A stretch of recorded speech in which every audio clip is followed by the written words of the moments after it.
Alhamdulillah Alhamdulillahillazi nahmaduhu wa nasta'inuhu wa nastaghfiruh wa na'udzu billahi min syururi anfusina wa min sayyiati a'malina. May yahdihillahu fala mudilla lahu wa may yudlil fala hadiya lahu. Ashhadu an la ilaha illallah wahdahu la syarika lah wa ashhadu anna sayyidana wa nabiyyana Muhammadan abduhu wa rasuluh. Allahumma salli wa sallim wa barik ala sayyidina Muhammad wa ala alihi wa sahbihi ajma'in, amma ba'du. Faya ibadallah ittaqullaha haqqa tuqatih wa la tamutunna illa wa antum muslimun. Faqala ta'ala fi kitabihil karim, a'udzu billahi minasy syaithanir rajim. Bismillahirrahmanirrahim. Wasari'u ila maghfiratin min rabbikum wa jannatin 'arduhas samawati wal ardu uiddat lil muttaqin. Kaum muslimin sidang Jumat rahimakumullah. Melalui mimbar Jumat ini tidak bosan-bosannya khatib berwasiat, khususnya kepada diri khatib sendiri dan kepada hadirin sekalian. Marilah kita selalu dan senantiasa meningkatkan takwa kita kepada Allah Subhanahu wa taala dengan sebenar-benarnya, dengan berupaya sekuat tenaga menjalankan apa-apa yang diperintahkan oleh Allah, dan juga dengan sekuat tenaga pula berusaha menjauhi apa-apa yang dilarang oleh Allah Subhanahu wa taala.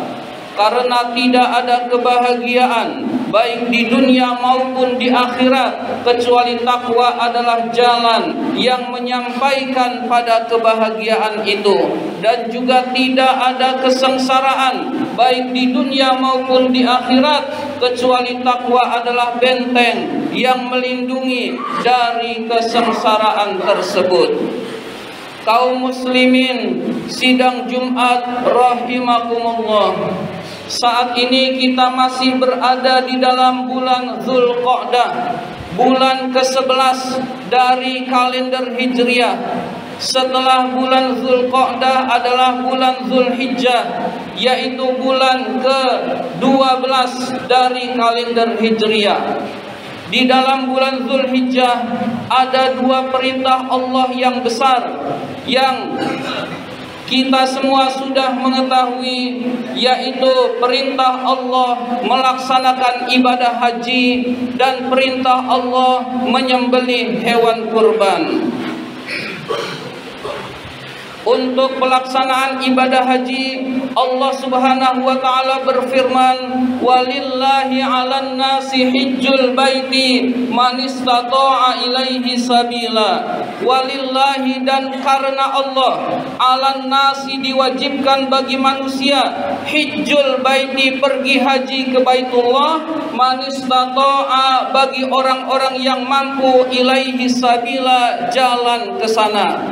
Allah Subhanahu wa taala memerintahkan pelaksanaan ibadah haji ini dengan kata walillahi, mengharapkan keridhaan Allah, untuk mengharapkan keridhaan Allah Subhanahu wa taala. Jadi ketika kita melaksanakan ibadah haji, hendaklah benar-benar ikhlas mengharapkan keridhaan Allah Subhanahu wa taala. Di dalam ayat lain Allah Subhanahu wa taala berfirman, wa atimmul hajja wal umrata lillah. Sempurnakanlah ibadah haji dan umrah karena Allah. Di dalam ayat ini juga Allah menegaskan, laksanakanlah ibadah haji dan umrah hanya karena Allah, bukan karena ingin dipuji oleh orang lain, bukan karena ingin mendapat gelar Pak Haji atau Bu Haji, dan bukan tujuan-tujuan dunia lainnya, tetapi hanya mengharapkan keridhaan Allah Subhanahu wa taala, karena amal yang diterima oleh Allah adalah amal yang ikhlas mengharapkan keridhaan Allah Subhanahu wa taala. Haji hukumnya wajib, umrah juga hukumnya wajib.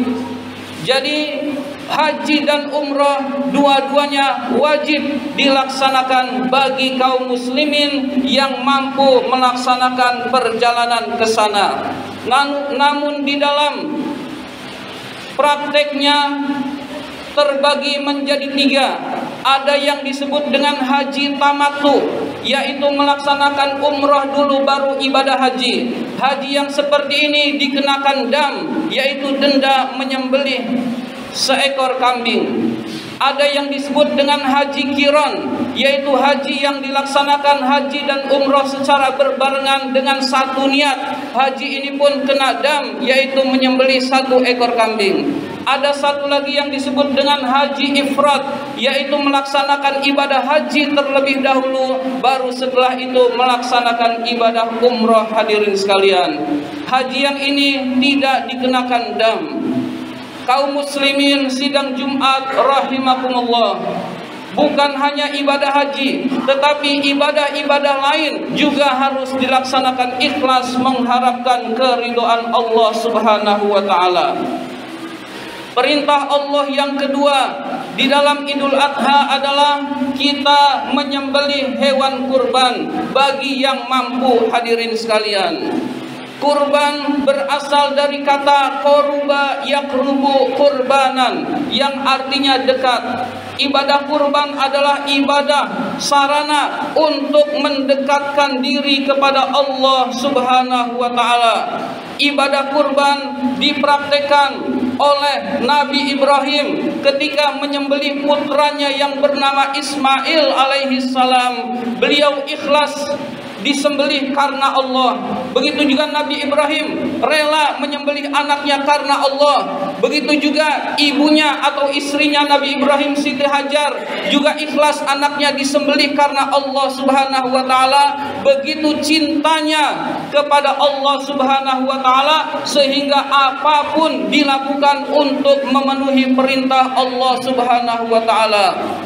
Pelaksanaan ibadah kurban ini hendaklah menjadikan pelajaran bagi kita semua bahwa kita pun perlu berkorban untuk Allah dan Rasulnya. Berkorban untuk Allah dan Rasulnya bisa dengan harta, bisa dengan tenaga, bisa dengan ilmu, bisa dengan pikiran, dan bahkan nyawa ini kita persembahkan untuk Allah Subhanahu wa taala manakala dibutuhkan. Hadirin sekalian, kita ini berada di dalam suatu negeri yang dimana pemimpinnya zalim. Hadirin sekalian, maka kita berusaha berjuang agar kita semua juga rela berkorban seperti pengorbanan Nabi Ibrahim yang jangankan harta, jangankan tenaga, nyawa pun bisa dipersembahkan oleh Allah untuk Allah Subhanahu wa taala.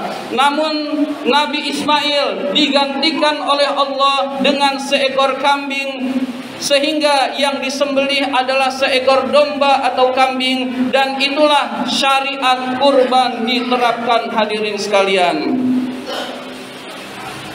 kaum muslimin sidang Jumat rahimakumullah, ibadah-ibadah yang kita lakukan hendaklah dilakukan dengan mengharapkan keridhaan Allah dan bukan mendapatkan pujian dari orang lain. Hadirin sekalian, salat hendaklah karena Allah. Berkurban hendaklah karena Allah, bukan karena ingin dipuji oleh orang lain, bukan karena dianggap orang mampu, bukan dikarenakan ingin dianggap hebat dan lain sebagainya. Itu adalah nilai-nilai dunia yang pada suatu saat itu tidak akan berguna lagi, hadirin sekalian. Maka ibadah-ibadah yang kita lakukan hendaklah semata-mata mengharapkan keridhaan Allah Subhanahu wa taala. Salat kita lakukan karena Allah, puasa kita lakukan karena Allah, zakat kita lakukan karena Allah, baca Quran kita lakukan karena Allah, dan ibadah-ibadah lainnya hendaklah dilakukan hanya mengharapkan keridhaan Allah Subhanahu wa taala. Itulah yang insyaallah akan diterima oleh Allah Subhanahu wa taala. Mudah-mudahan kita semua dijadikan oleh Allah Subhanahu wa taala sebagai hamba-hambanya yang taat, hamba-hambanya yang rela berkorban baik untuk negara maupun agama. Amin ya rabbal alamin. Barakallahu li wa lakum fil Qur'anil azim wa nafa'ni wa iyyakum bima fihi minal ayati wa dzikril hakim. Aqulu qawli hadza fastaghfirullahal azim li wa lakum wa lisairil muslimina wal muslimat wal mu'minina wal mu'minat fastaghfiruhu innahu huwal ghafurur rahim.